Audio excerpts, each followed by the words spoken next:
Hey guys, RivalBoss here, and no, I'm not dead. I am just crazy workload at work right now. So basically, as soon as I can get some more free time, there's going to be even more YouTube content coming. Yes, the arcade one-up machine image is still being worked on. Yes, I'm going to dang well get the image, the older image up that's modified, so you guys can download it on my Google Drives. And yes, I'm going to have another review coming soon. I actually tried a couple of reviews on different images. I downloaded the image, I put it on the thing, I put it on my Raspberry Pi, and they either didn't work or they were so busted that I just didn't even want to show them to you because they were so busted. So I did finally find an image, and I'm actually burning that again right now because I messed around with it, and then I want to revert it back to the beginning and to make the video. But yes, if you guys like this content, thank you so much for liking and subscribing. It really does help. It's awesome. Every time I get a subscriber, it gives me a little notification, and I go, yes. So, just so you know, it means a lot to me. So anyway, today's video is on what you can collect for still today. So if you're, younger, and you basically want to get into retro gaming and stuff, well, there's still some systems that you can collect for that are cheap, that you can either find at Goodwill or you can find at GameStop that just throws them away and stuff.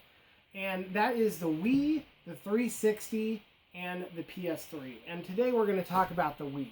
The Wii, basically, when it first came out, it was a white version of this. I also have the white one over there, but this is the red version. And this is really good. The original versions would let you play GameCube games as well as Wii games. And if you want to play GameCube games and you don't want to have to buy the super duper expensive component cables for the GameCube because they're like hundreds of dollars, you can still play GameCube games with composite with a Wii if you didn't know. So if you own a Wii, you own a GameCube and a Wii, which is pretty nice. But if you want to play Wii games the very best way, this thing does not support HDMI, nor did it ever. So what I would recommend is getting yourself the defunct now Wii U. Now, why I say the Wii U? The Wii U is amazing in the fact that it can play Wii U games and your Wii games in HDMI. And they look so pretty on those new TVs, those high-definition TVs and stuff, playing with your Wii U. Right now, you can pick Wii U's up for under $100. I think even at GameStop, they're under $100. Get one. I mean, this is a rare system. They didn't make very many of these. So once, the surplus is gone, these things are going to just start really hiking in prices, especially when people look at the backlog like we're going to with the Wii games. There is so many great Wii games that we're going to go over real quick. But anyway, so stay tuned, and I will show you guys some footage of these different games as we go. Not all of them, but a lot of them. And I hope you guys enjoy the video. Okay, so first off, what we have here is Mario versus Sonic at the Olympic Games. We have the Beijing, we have the London, and I believe the Vancouver for the Wii. The first one came out in, I think, 2008. This one was very basic, and it lets you do all the Olympic Games for a summer, and it was pretty good. There was some magical games, like they have these things called mystery levels, or not mystery levels, fantasy levels, and basically they take normal athletic sports and they add the Nintendo twist on them. And this did have a few of those.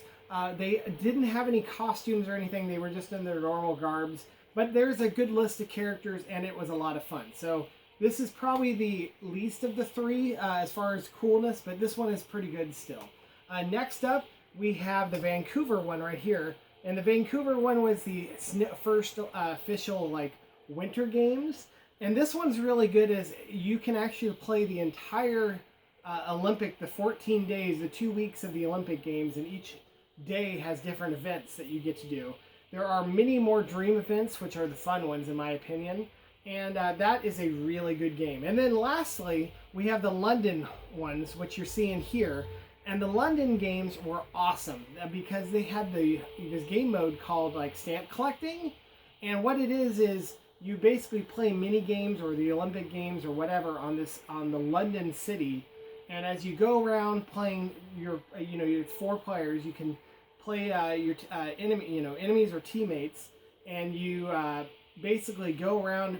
When you win an event, you get a stamp, and if you put that in your book, and the first one to fill out of all their stamp books wins. So it's a lot like Mario Party in a way.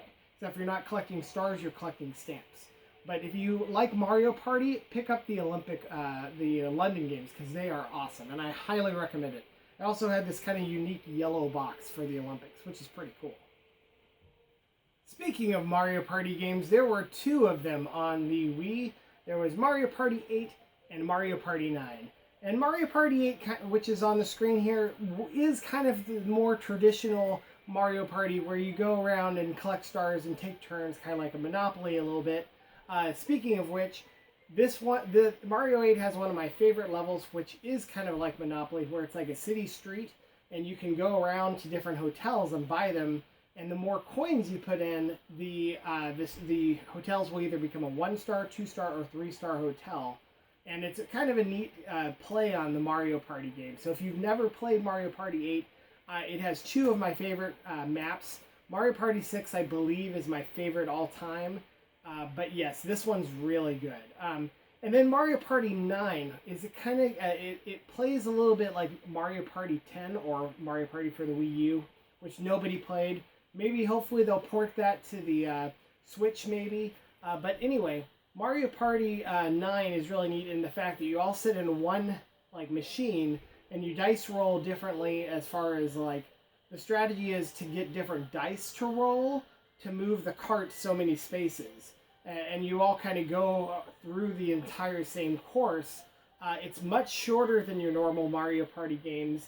So it's good for just like a quick 30 to 40 minute session with a friend kind of thing. And I really recommend Mario Party 9. It's just different. It's a different type of game, and I really enjoyed it.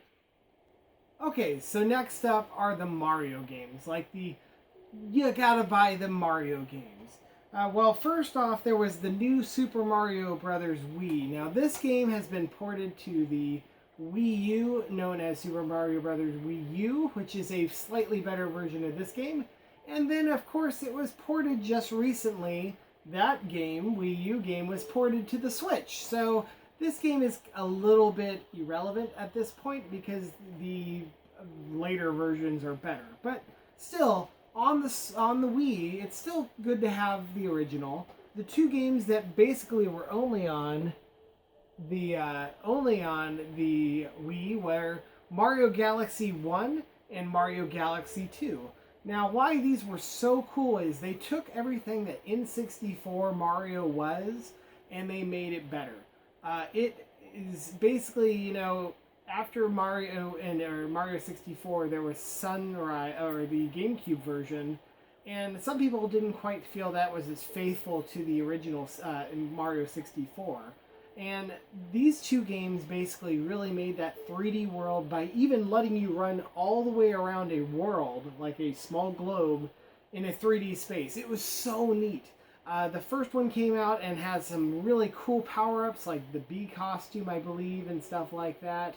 And there was like a Ghost Mario. There were some really weird ones, too. And it's very unique. So if you've never played through it, you should, okay? And then the second one, Mario Galaxy 2, basically lets you do all that stuff and made it better and added Yoshi, as you can see on the cover here. And it was phenomenal. Like, one of the best games I've ever played. I would recommend to Nintendo to port this thing, but they probably won't. Nintendo isn't really big on the ports. They will report their own stuff sometimes, but first-person games like this did it for some reason, but I don't know if those ever will. So right now is the time to collect them, though, because they are dirt cheap. I think I picked up Mario Galaxy 1 for $5, and maybe Mario Galaxy 2 for 10 to 12. So yeah, check them out, look for them, and pick them up. And now the exciting thing. For me, as you can see here, Samus is in the background. The Wii also got some great Metroid games. There were actually 3 of them. I only have 2. One of them is the Other M, Metroid Other M. Now, this game was made by Team Ninja, and it's kind of a hybrid 3D side-scrolling game. It is really good. I really enjoy it. A lot of people either love it or hate it, though. It is kind of a mixed bag, but you do you get the storyline for it's a prequel because it tells you basically who Ridley is and stuff, and which is really cool, and stuff like that. I really enjoy it. It is a little risque a little bit as far as it's made by Team Ninja. That's the same people that brought you Ninja Gaiden, big boobs and cutting people up in little body parts. So it's a little different, but it is a great game. And then there is Corruption, which is the third of the Metroid Prime series. Metroid Prime, if you didn't know, is pretty much the best Metroid, as far as maybe Super Nintendo 1 and 2. But the first Metroid Prime 1 on the GameCube is probably my favorite, followed by Corruption, which was the third on the Wii. Like I said before, there was a third game on the Wii, but that is basically a trilogy of Metroid Prime. There's 1, 2, and 3 on one disc. I don't own that. It's getting a little bit harder to find. That one is not cheap, so that's also why I didn't include it in this thing, because it is getting up there in price.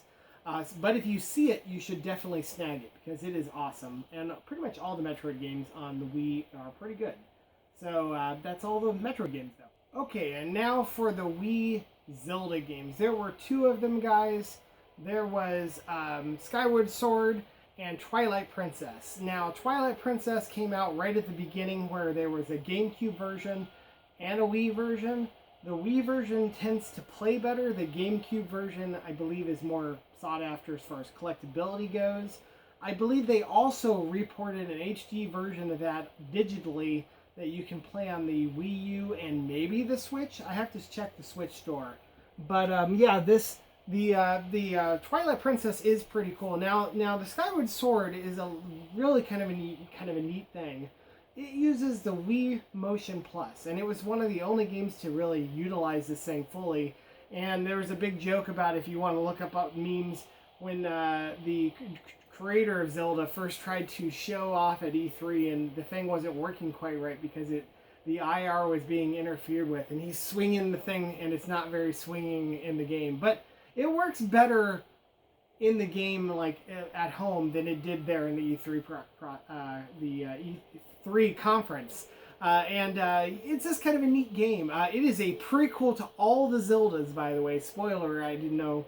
That's not really a spoiler, but yes, it came very first so far of all the Zeldas. So if you want to play the very first Zelda in the timeline, Skyward Sword is your game.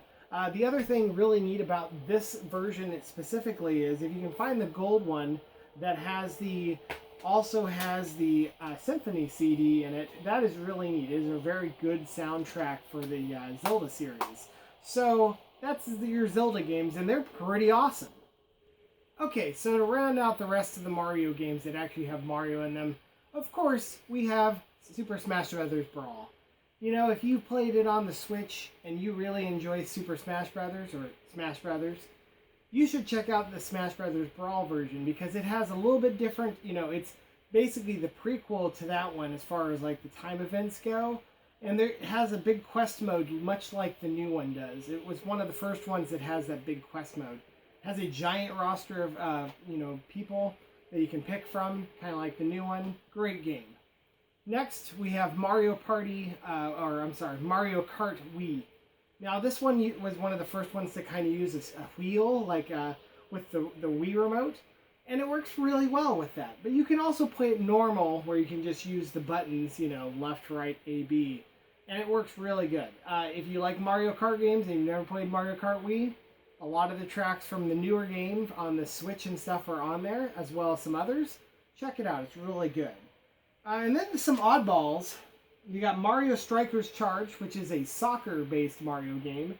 Really fun. I enjoyed this one a lot. It's just kind of different. I don't know how to describe it. If you like soccer and you want to have a little bit of Mario fun, you got all your Mario characters playing soccer. And then Mario Super Sluggers, which is a baseball game. And it's really good. There's some mini games in this one as well. It makes it feel a little bit more Mario Party-ish as well. And then there's also just normal, baseball mode. This is a really good game, though, to try. If you like baseball and you want some Mario fun, that's your game. Okay, now moving away from the Mario games and our first party, we're going to deal with some first-person shooters slash third-person shooters. So right now we've got the Conduit, which is an amazing first-person shooter, probably one of the best ones on the Wii, and it actually holds up against a lot of other really strong first-person shooters. If you've never played the Conduit, as you can see here, it is awesome. Then next up, we have the GoldenEye remake, GoldenEye 007. This is a remake of the N64 game. It has a lot of the old stuff. If you enjoyed Nintendo 64 back in the day, playing GoldenEye with your friends and want to relive it with just kind of some slightly different controls, check out GoldenEye 007 on the Wii. It's pretty awesome. And then lastly, pretty much the definitive version, the Resident Evil 4 on the Wii was considered to have some of the best controls for the game. The aiming is very precision, so you can basically pop off those zombie headshots all day long. The game also looks one of the best on this version, versus the PlayStation 2 and stuff. This is a little bit newer of a game. So if you're looking for one of the definitive editions of Resident Evil, playing Resident Evil 4 Wii Edition on your Switch, Wii U, is basically awesome. Check it out.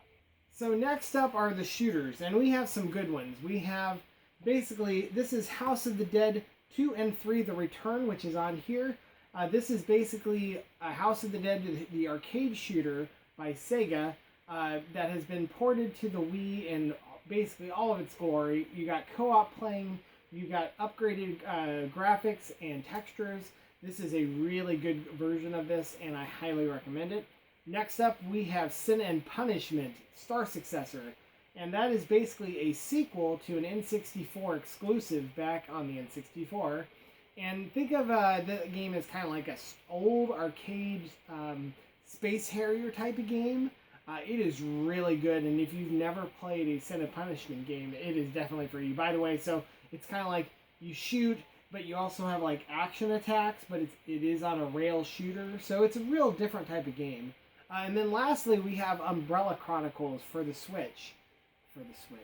For the Wii. And that would be awesome if they could port that, but they would need like some type of gun.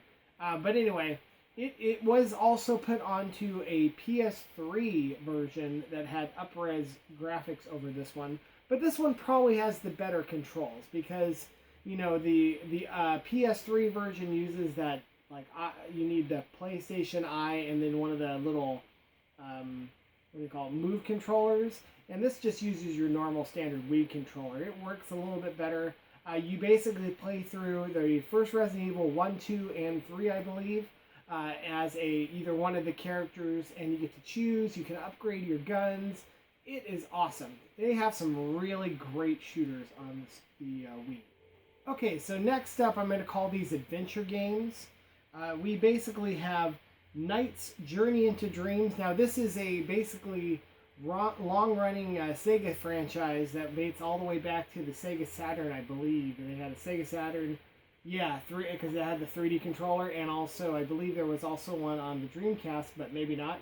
But anyway, this is basically a side-scrolling 3D space linear line platformer type of game. It's kind of different. So if you've never played anything like this, this is very unique and kind of different and good to try, I would say. So check out Knight's Journey into Dreams.